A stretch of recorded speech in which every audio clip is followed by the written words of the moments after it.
Good afternoon, everybody. Good to see all of you. Thanks for coming today, as always. We're going to start with some scheduling announcements. This evening, President Trump will deliver remarks at Union Station for a political dinner. Tomorrow morning, the president will host the second cabinet meeting of the year and the 11th cabinet meeting of his second term. And later tomorrow afternoon, the president will host a Greek Independence Day celebration in the East Room. On Friday, the president will celebrate National Agriculture Day alongside nearly 1,000 farmers who are coming in from across the country for the first event of the season on the South Lawn, so pray for good weather, to highlight the president's successful policies in support of America's farmers, including efforts to lower input costs, open new trade markets, bolster the farm safety net, double the death tax exemption, end taxes on rural property loan interest, and create rural opportunity zones.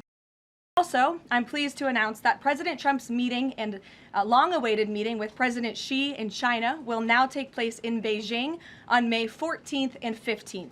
First Lady Melania and President Trump will also host President Xi and Madam Peng for a reciprocal visit in Washington, D.C. at a later date to be announced this year. Turning to the ongoing military operations in Iran, the United States military continues to decimate the terrorist Iranian regime's offensive and defensive capabilities. Just over 3 weeks in, it's abundantly clear that Operation Epic Fury has been a resounding military triumph. More than 9,000 enemy targets have been struck to date. Compared to the start of the operation, Iran's ballistic missile attacks and drone attacks are down by roughly 90%. The United States is also annihilating the Iranian regime's navy. We have destroyed more than 140 of their naval vessels, including almost 50 mine layers. This is the largest elimination of a navy over a 3-week period since World War II. Again, let me reiterate, this is the largest elimination of a navy on the face of the planet in a 3-week period since World War II. We are systematically dismantling Iran's defense industrial base, which will prevent future threats to the region. Our military also remains laser-focused on eliminating the regime's threat to the free flow of energy through the Strait of Hormuz. Over the weekend, we dropped several 5,000-pound bombs on an underground facility used to store equipment, including anti-ship cruise missiles and mobile missile launchers positioned along the coastline of the strait. Our military efforts grow more successful with each passing day, steadily degrading Iran's ability to terrorize merchant ships. For all of these reasons, we are very close to meeting the core objectives of Operation Epic Fury, and this military mission continues unabated. From the outset, President Trump and the Department of War estimated it would take approximately 4 to 6 weeks to achieve this critical mission. 25 days in, the greatest military the world has ever known is ahead of schedule and performing exceptionally. Day by day, the Iranian regime is being crippled, and their ability to threaten the United States and our allies is being significantly weakened. Their ambitions of building a nuclear weapon have also been crushed to an even greater degree than they were in Operation Midnight Hammer in June 2025. That's why you're beginning to see the regime look for an exit ramp. They recognize they are being crushed, their ability to attack American and allied forces, as well as their ability to defend their own territory is dwindling literally hour by hour. Following President Trump's powerful threat on Saturday evening, it was made clear to the United States that Iran wanted to talk. President Trump is willing to listen.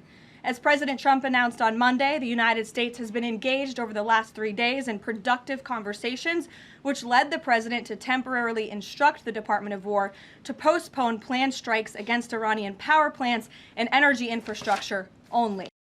Remaining elements of the Iranian regime have another opportunity to cooperate with President Trump, permanently abandon their nuclear ambitions, and cease actively threatening America and our allies. But the president's preference is always peace. There does not need to be any more death and destruction. But if Iran fails to accept the reality of the current moment, if they fail to understand that they have been defeated militarily and will continue to be, President Trump will ensure they are hit harder than they have ever been hit before. President Trump does not bluff, and he is prepared to unleash hell. Iran should not miscalculate again. Their last miscalculation cost them their senior leadership, their Navy, their Air Force, and their air defense system. Any violence beyond this point will be because the Iranian regime refused to understand they have already been defeated and refused to come to a deal. Here at home, we are now on day 40 of the Democrats' shutdown of the Department of Homeland Security. Democrats in Congress are forcing American travelers to wait in hours-long lines at airports across the country, robbing TSA officers and other federal workers of their hard-earned paychecks that they use to feed their families, and causing billions of dollars in damage to our economy. A father of 3 recently told CBS News that he felt he had no other choice but to quit his job as a TSA officer and find other work as the Democrats' shutdown of DHS continues. This is the quote from the father, and I encourage everyone to listen. I think the hardest thing is seeing the struggle that my wife was going through and not trying to bring more stress to her, the father of 3 said, but seeing her cry every night. How am I going to feed my family? How am I going to survive? For the Democrats in Congress, the cruelty of this shutdown is the point. Nearly 500 TSA officers have quit since the Democrat shutdown began. President Trump, to alleviate this pressure, made the decision to send some of our amazing ICE agents to help alleviate that stress and address the long wait time. And for all of the critics of this solution a few days ago when it was proposed by the president, it is yielding results. Wait times have improved since ICE arrived, and they are doing everything in their power to help their fellow federal service members. But it's important to take a step back and remember, why is this even happening in the first place? For nearly 6 weeks, Democrats in Congress have kept DHS shut down because they care more about illegal aliens than American citizens. You have Democrat elected representatives in states across the country who are willing to inflict massive pain on their own constituents to fight for illegal aliens who broke our nation's laws to come here. In recent days, we saw the deadly consequence of this deranged policy of Democrat open borders and an illegal alien-first agenda. A beautiful 18-year-old girl, Sheridan Gorman, she was shot and killed in Chicago last Thursday morning while walking in a park with friends. The suspect in custody for murdering her is a Venezuelan illegal alien who was caught and released at the border by the Biden administration in May of 2023. Why would the Biden administration catch and release a Venezuelan illegal alien? That is not happening anymore under this president. But there are still tens of thousands, if not millions, of these illegal aliens in our country who seek to do harm to innocent Americans, like this beautiful young woman whose family will now never be the same because of her death. To make matters even worse, this monster was also released from local custody again after a shoplifting arrest, where? In the sanctuary city of Chicago in June of 2023. Again, another innocent American citizen had her life stolen from her because Democrats embrace reckless open border policies and reckless sanctuary city policies which put criminals back into American communities. How many more Americans have to die before the Democrats end this madness? President Trump's position is very clear. He wants the federal government opened, he wants the Department of Homeland Security funded, and he wants the Democrat shutdown to end immediately. The president will also continue to call on Democrat leaders in sanctuary cities and states like J.B. Pritzker, where this young, beautiful girl was murdered, to cooperate with ICE and stop releasing illegal alien criminals into American neighborhoods. It is for the safety of every American citizen, including all of the people in this room. With that, I will take your questions, and here in our new media seat today, we have Gabe Fleischer. Thanks, Karoline. Thanks, Gabe, for being here. Thank you. I have 2 questions for you. First, if the war in Iran continues past this current round of peace talks, and with thousands of troops on their way to the Middle East, is there a point, either a number of ground troops or a number of days, at which the president will consider seeking authorization from Congress? Well, as you know right now, that formal authorization from Congress is not necessary because we're currently in major combat operations in Iran. The Department of War and the President, as I said, estimated about a 4 to 6 week timeline for the full completion of these military combat operations. We're again on day 25 today. And as a courtesy, nevertheless, the administration did notify Congress, the Gang of 8, ahead of the launch of the operation 25 days ago. And we've also had our top national security officials go to Capitol Hill to brief lawmakers, again, out of courtesy and out of respect for them. So at this moment, it's unnecessary, but of course, the President in this administration will always abide by the law. Gabe, or do you have a follow-up? Yes, sure, go ahead.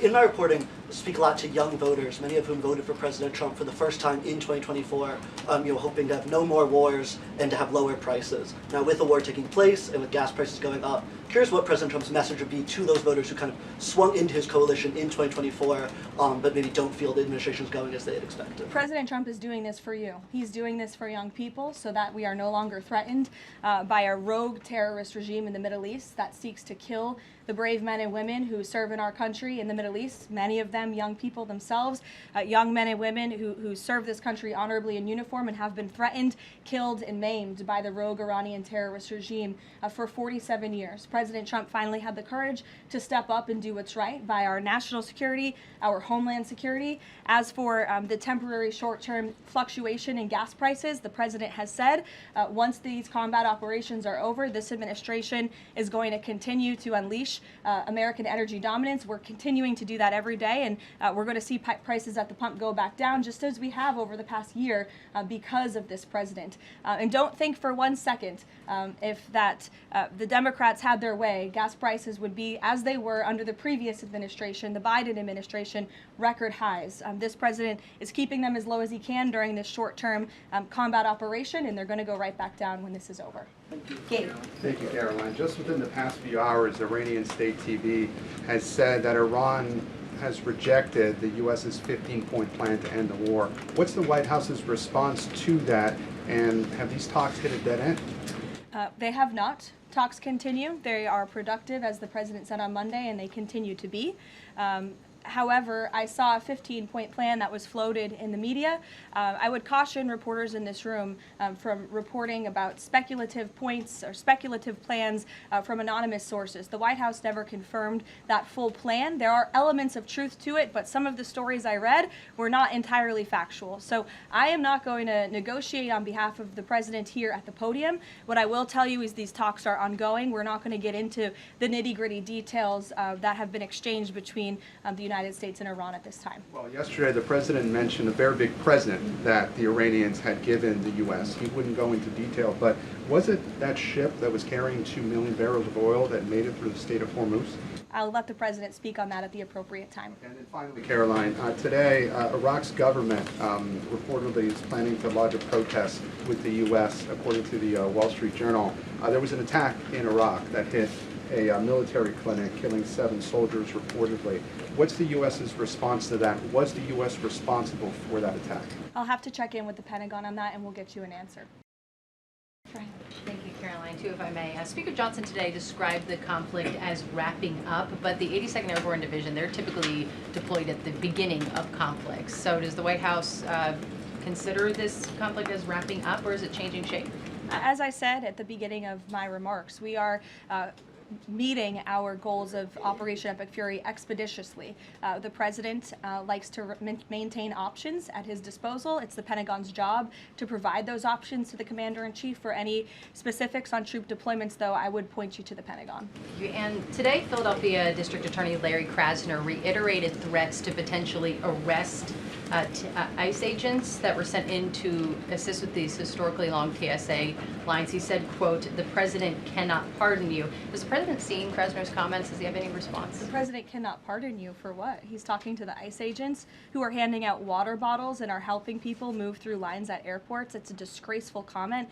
The men and women of ICE are great people. I would encourage this lawmaker, whose name I don't know and don't care to know, to actually sit down and speak with the ICE agents who are on the ground doing this important work, not just in our nation's airports, but again, to remove violent, dangerous, illegal alien criminals from our country, to protect this individual and all of us in this room and Americans across the country from murderers, pedophiles, and rapists who have been allowed into our country by Democrat politicians.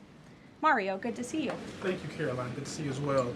Just given that the president postponed his original trip to China because of the war, should we infer that the war will be wound down and concluded by the time of that May 15th, 14th visit? Again, as I've said, we've always estimated approximately 4 to 6 weeks, so you could do the math on that, Mario, but we do look forward, I know the president looks forward to going to China on May 14th and 15th, and of course, as always, we'll provide additional logistical details details to all of you in the media for that trip, who I know look forward to coming with us as well. One follow-up. Was that a precondition? Did the two leaders speak about the conclusion of the war? Was that a precondition for them to have this rescheduled meeting?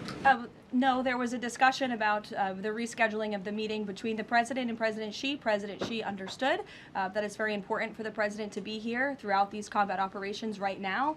He understood, obviously, the request to postpone and accepted it, which is why we have new dates on the books, and I'm happy to announce those to you today. Jennifer. On the negotiations with Iran, are there still face-to-face talks planned perhaps in Pakistan? And who do you think would probably be going? Again, I've seen a lot of speculation and reporting about potential talks that could happen later this week. Nothing should be deemed official until it is announced formally by the White House. I would not get ahead of our skis on reporting about any talks this weekend until you hear directly from us. Does the president think that all of the allies will go along with whatever the U.S. concludes with these Iranians? Are you expecting that Israel and all the other allies will follow whatever agreement is made? I think the president has shown that he is absolutely the leader of the free world, the head of the most powerful military in the world, and in various examples, so the 12-day war between Iran and Israel, the ceasefire between Israel and Gaza, the president has shown a very unique skill at getting our allies to get on board with what's in the best interest of the United States, but also the world in cases of foreign policy like this. Ed. Yeah, thanks, Caroline. So, is there a time frame as to when the first oil tanker can go through the Strait of Hormuz freely? It's a very good question, Ed. I don't have a specific timeline for you today, but it's obviously something the administration is working towards as quickly as we can. And with respect to oil, as you know, the administration has taken a number of actions to stabilize the markets. We directed the U.S. DFC to offer reasonably priced political risk insurance for takers through the strait. We issued that temporary waiver to allow countries to purchase sanctioned Russian oil to alleviate global pressures. We're working with the IEA to coordinate the release of another 400 million barrels. We issued that 60-day Jones Day Act waiver. And then just today, EPA Administrator Lee Zeldin, if you missed it, in consultation with the Department of Energy, announced a temporary emergency fuel waiver to allow nationwide sales of E15, gasoline blended with 15% ethanol, to remove all federal impediments to selling E10 gasoline across the country. The emergency fuel waiver will temporarily waive the summer low volatility requirements and blending limitations for gasoline to provide additional flexibility to the fuel marketplace. So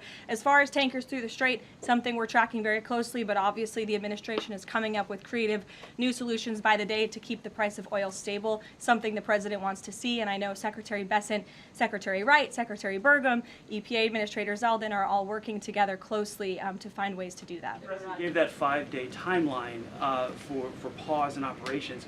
Would a tanker going through the Strait of Hormuz be one of the conditions that he would extend that? That's only something the President of the United States can answer. I won't get ahead of him. How about on TSA? Can I ask you about the TSA lines? Sure. Are the TSA lines, we've all seen the video of that from various airports, is that going to be what ends the stalemate in Congress to get DHS funded? Well, look, it's the Democrats who have led to this stalemate over the past 6 weeks. The president and the Republicans' position has been very clear. Fund the Department of Homeland Security. And we have attempted in good faith numerous times, both the president himself and lawmakers on the Republican side on Capitol Hill, to go to the Democrats with reasonable offers, with real solutions. They'll ask for something, we'll give them that concession, and then they say, oh wait, that's not enough, actually. So I think that's why I said earlier, the cruelty is the point. They want this chaos. They want to distract, I think, from the success of our military overseas right now, totally obliterating the Iranian regime. And it's very unfortunate because there's only, the only people that are suffering from this are the American people. And I hear that Democrats might be flying out of town tomorrow. How convenient and lovely of them that they get to go to the airport and that they'll get to go home to their families when you have families, TSA workers who are suffering. You have people across the country who are missing flights for funerals and for work commitments because of Democrat politicians on Capitol Hill. Mary, in the back. Thanks, Caroline. Glad to see you have a seat now. I do. Thank you. Is the White House satisfied with Republican leadership's efforts on the Save America Act? I think the president has made it very clear. He wants everyone on Capitol Hill to move as quickly as possible to get the Save America Act passed, and he wants to see that legislation on his desk as soon as Republicans and Democrats can move to pass it. But are there any lawmakers in Congress that the president is frustrated with on this matter and feels could be doing a better job? I think the president wants to see everybody on Capitol Hill move faster all the time. That he wants everyone in this town to work at Trump speed like we do here at the White House. We'll go to Karen.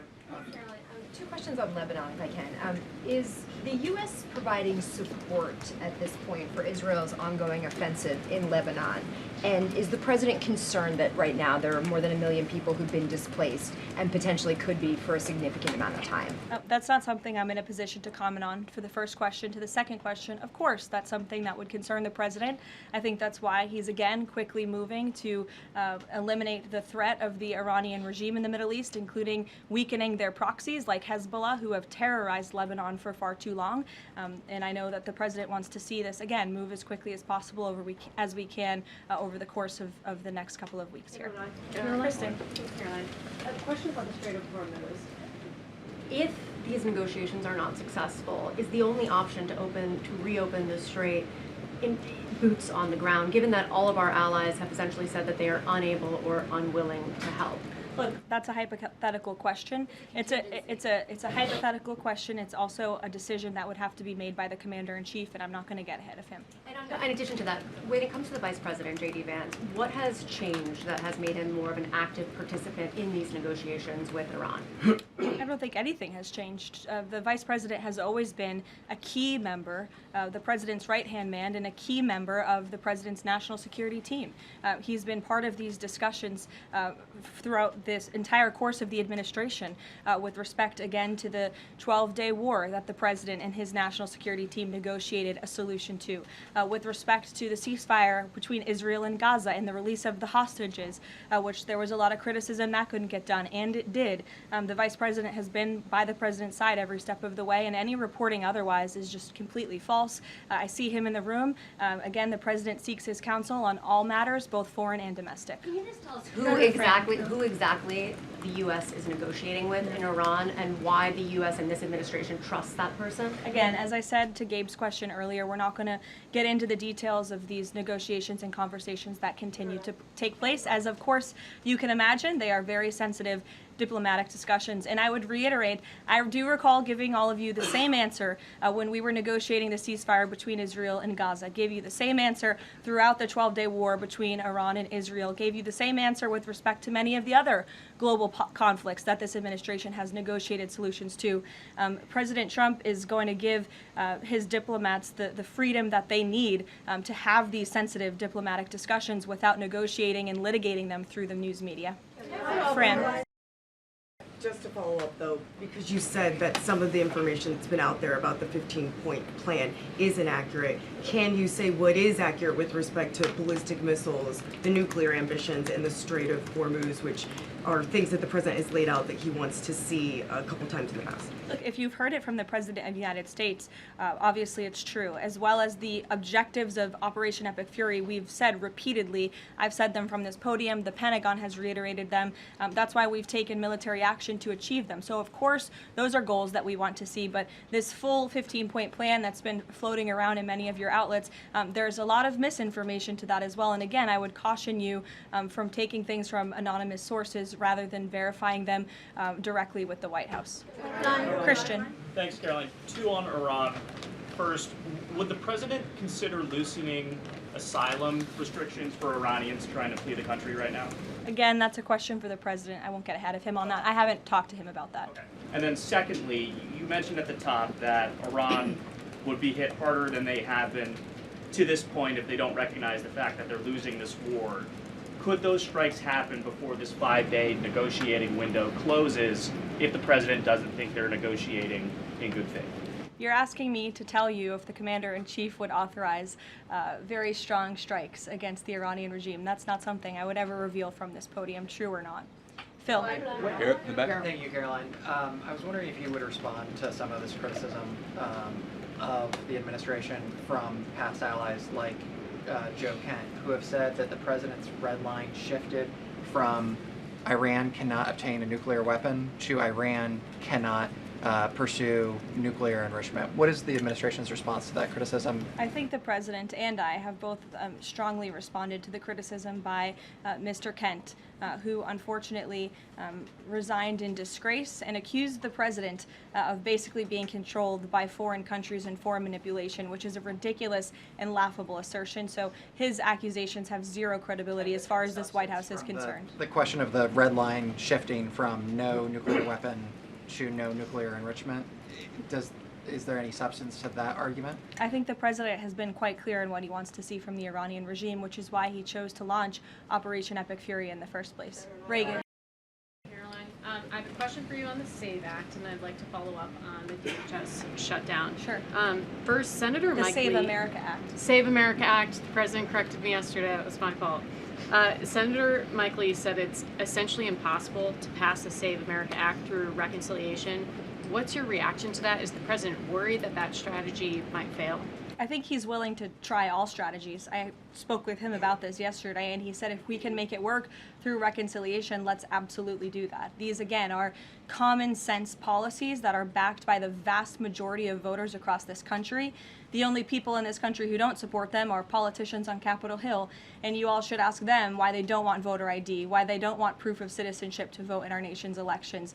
Again, these are common sense proposals that are wildly popular, and the president is willing to use any means necessary to get this legislation passed and onto his desk. And then on the DHS shutdown, do you expect deportations to decrease while ICE is in the airports? And what are the trade-offs of having ICE in the airports right now? Well, to address this obviously short-term problem and the chaos that has been sowed by these Democrats on Capitol Hill, to address the lines and to get Americans traveling and get them to where they need to be.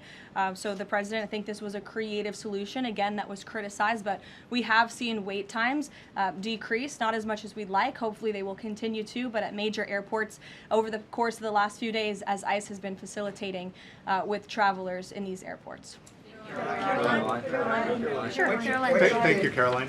On March 6th, the president said in an interview with Reuters that the U.S. should have a role in choosing Iran's next leadership. Now that we're almost 4 weeks into the operation, is that still the president's assessment of where it should go? As I've said repeatedly, I think the president obviously believes the United States wants to have someone in leadership position in the Iranian regime that will be much more favorable, that will be willing to work with the United States, that will no longer chant death to America. These would obviously be good common sense things for the United States and for our allies. I think that's what the president meant when he spoke with Reuters that day. Go ahead. The president yesterday said that he had achieved regime change in Iran because the regime has changed. In terms of... I mean, has it not? Well, the leadership... Their entire leadership has been killed, and nobody has really seen or legitimately heard from this alleged new leader. So wouldn't you say there's been a change in the regime? There's been a change in leadership. I mean, do you feel as though... There's been a change in the regime leadership, which is what the president said. So thank you for confirming he was right. I mean, do you feel as though you've achieved leadership level, or the personnel in place right now in Iran that you're satisfied with? I think it's too soon to say. In terms of highly enriched uranium in Iran right now, is your expectation, I mean, the stated desire of the president has been to prevent nuclear weapons. Is your expectation that the end game here is that eventually Americans will be in possession of that uranium, or you'll somehow have some direct control over the highly enriched uranium that could be used to develop a nuclear weapon? Again, this is a point of conversation that continues. I think you know the means in which the United States would have to take in order to achieve that goal, and that's a decision for the president to make. Brian, good to see you, Brian Glenn. Good to see you as well. Does the White House have a comment on a letter that was sent from Congressman Raskin to the DOJ alleging that the DOJ recklessly released damning information in regards to President Trump's documents? Yes, I saw that letter from Congressman Raskin this morning, who I would add has zero credibility, and this letter was clearly a cheap political stunt. What the congressman did here, Brian, and for everyone in the room who's hopefully not reporting on this as fact, is that he took untrue and salacious claims in a memo that was produced by Jack Smith, who has been completely discredited for his lawfare and his witch hunts against this president. And that information was unverified. It never even made it into the indictment because it was so unverified. And what happened to that indictment anyway? It was thrown out. And Jack Smith has been proven, again, to be a prosecutor on a witch hunt against President Trump. He tried to throw him in jail ahead of the 2024 election. The Biden Department of Justice was fully on board with this lawfare campaign. And in fact, this story that was concocted by Congressman Raskin was so ridiculous, I understand his communications team reached out to some outlets in this room who responsibly said, we're not going to write this because this is just too much. However, of course, MS Now did write that story this morning because they continue to be left-wing propaganda for the Democrat Party. But I think Jack Smith has been proven to be a liar and a fraud, and this is, again, a cheap political stunt from a Democrat on Capitol Hill who I think wants to get himself on cable television. Thank you all very much. Thank you.